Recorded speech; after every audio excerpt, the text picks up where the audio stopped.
কে কোথায় আছে, কোথায় পঞ্চায়েতের প্রধান, কোথায় বিধানসভার বিধায়ক, কোথায় ব্লক সভাপতি, কোথায় জেলা পরিষদের মেম্বার, কোথায় পঞ্চায়েতের মেম্বার, কাউকে আপনি দেখতে পাচ্ছেন না। তার মানে কি বিজেপির বিরুদ্ধে লড়াইটা ফাঁকা মাঠে হবে? বিজেপির বিরুদ্ধে লড়াইটা কি ফাঁকা মাঠে ছেড়ে দেওয়া হবে? ওটা ভাবলে বিজেপিও ভুল করবে। গোটা ভারতবর্ষের মাটিতেও বিজেপির বিরুদ্ধে লাল ঝান্ডা বেঁচে থাকতে ফাঁকা মাঠে গোল হয়নি, তাই গোটা বাংলা জুড়েও বিজেপির বিরুদ্ধে লড়াইতে ফাঁকা মাঠে গোল হবে না।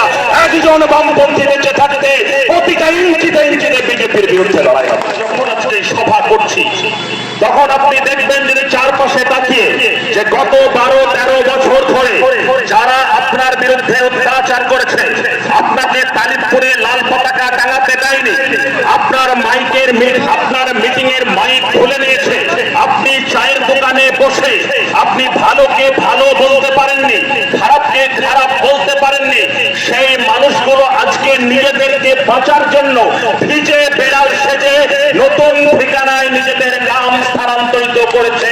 তাই তাদের বিরুদ্ধে লড়াইটাকে ভুলে গেলে চলবে না। কেন এই লড়াই?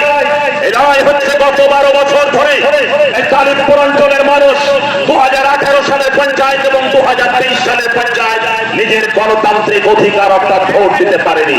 আমিও এই পঞ্চায়েত এলাকার ভোটার, আমিও ভোট দিতে পারিনি। অর্থাৎ আগামী দিনে আপনার ভোটাধিকারকে রক্ষা করা, নিজের ভোট নিজে দেওয়া, আর যে সমস্ত দুষ্কৃতীরা আপনার ভোট দেওয়ার অধিকারকে কেড়ে নিয়েছিল সেই দুষ্কৃতীদের বিরুদ্ধে লাল ঝান্ডাকে ঐক্যবদ্ধ করতে হবে তালিমপুরের মানুষের দায়িত্ব।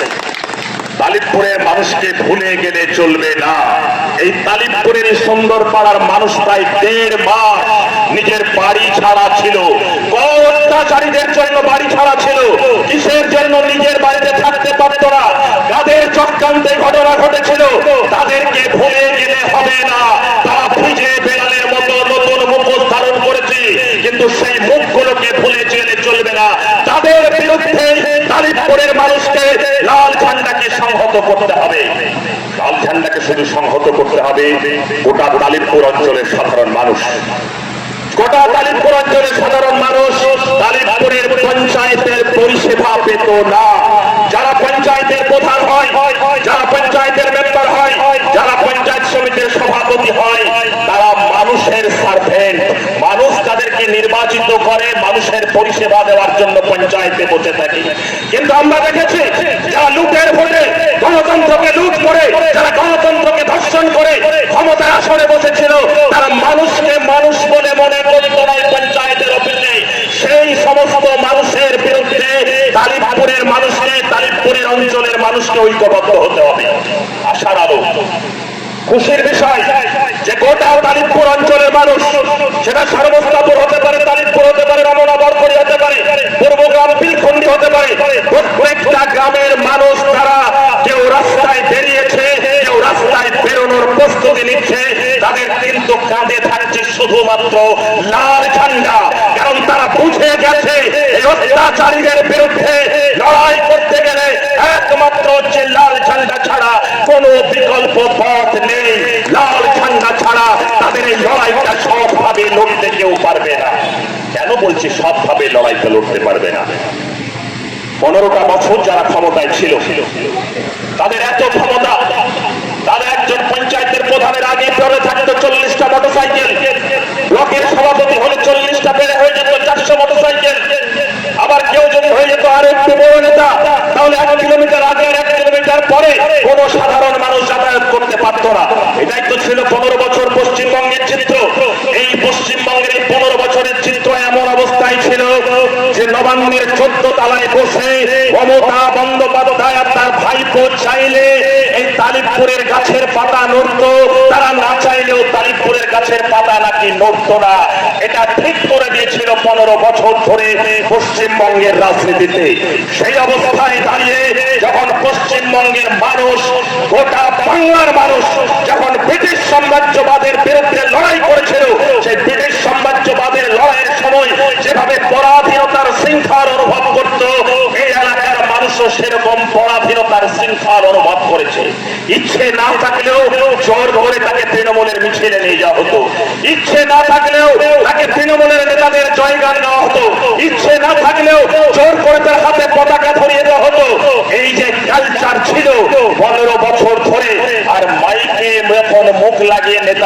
ভাষণ দিত, হুমকি ধুমকি তো ছিলই, তার সাথে বলতো বড় শখ করে গলাবাজি করে সেই মমতা বন্দ্যোপাধ্যায় হোক আর আপনার এলাকার তৃণমূলের নেতাই হোক, তারা নাকি বিজেপির বিরুদ্ধে লড়াই করছে। বিজেপি একটা ভয়ঙ্কর খারাপ দল, গোটা ভারতবর্ষ জুড়ে ভারতবর্ষের মানুষ গত 12 বছর ধরে অনুভব করছে। তারা নাকি বলতো এই বিজেপির বিরুদ্ধে লড়াই করবার জন্য তৃণমূলকে মানুষ ভোট দাও। মানুষ দিয়েছে, মানুষ 16 সালে দিয়েছে, 19 সালের লোকসভাতেও দিয়েছে, 21 সালের বিধানসভাতেও ক্ষমতা আনিয়ে দিয়েছে। এবারেরও বিধানসভার ভোটে প্রায় 40% বেশি মানুষ বিজেপির বিরুদ্ধে তৃণমূল কংগ্রেসকে ভোট দিয়েছিল।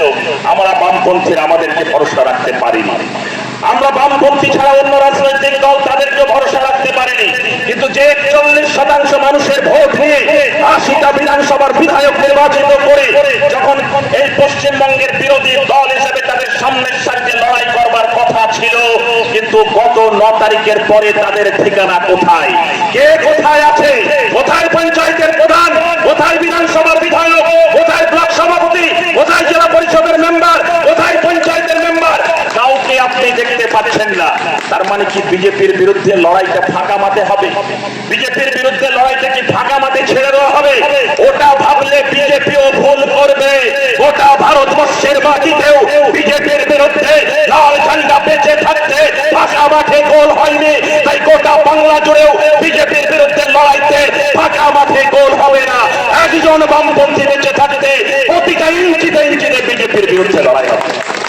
এবং এই লড়াই হচ্ছে 4 তারিখের পর থেকে। কেন বলছে লড়াই 4 তারিখের পর থেকে হচ্ছে? 4 তারিখের পরে যখন বিজেপি ক্ষমতায় আসলো, 80 জন তৃণমূলের বিধায়ক তারা কি শুরু করলো?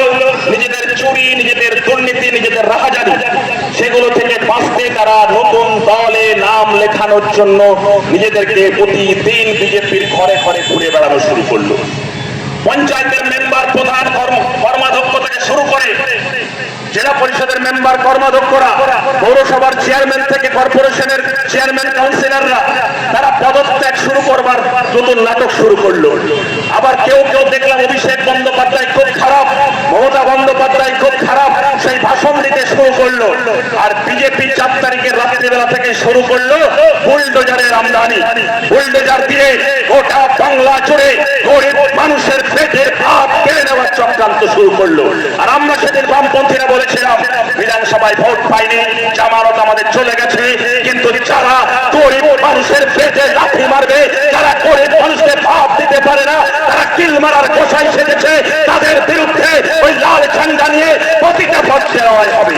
লড়াই হয়েছে কলকাতা শিয়ালদা স্টেশন, হাওড়া স্টেশন থেকে শুরু করে দমদম, উত্তরবঙ্গের বিভিন্ন জায়গায়, মুর্শিদাবাদের বিভিন্ন জায়গায় প্রতিদিন লড়াই হচ্ছে।